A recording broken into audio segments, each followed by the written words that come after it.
কর্মী ভাইদের বলবো, মনদের বলবো, প্রস্তুত হয়ে যা, অবিলম্বে ঢাকামুখী অভিযান, তীব্র প্রতিরোধ, প্রস্তুত হয়ে যা, এর কোনো বিকল্প নেই। আমি আভাস ইঙ্গিতে সেই আমাদের আজকে যে লড়াই, এই লড়াইয়ের তীব্রতার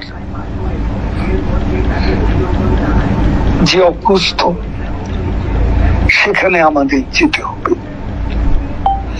যারা আমাদের পরাজিত করেছে ইউনূস সহ, তাই পরাজিত শক্তিকে আবারও আমাদের পরাজিত করতে হবে এবং মুক্তিযুদ্ধের বাংলাদেশ, স্বাধীন বাংলাদেশ, বঙ্গবন্ধুর বাংলাদেশ, সেই বাংলাদেশে প্রত্যাবর্তন করতে হবে বঙ্গবন্ধুর কন্যা, আমাদের আশার বাতিক শেখ হাসিনার নেতৃত্বে। কথা বলে আমি সবাইকে ধন্যবাদ জানিয়ে জয় বাংলা, জয় বাংলা।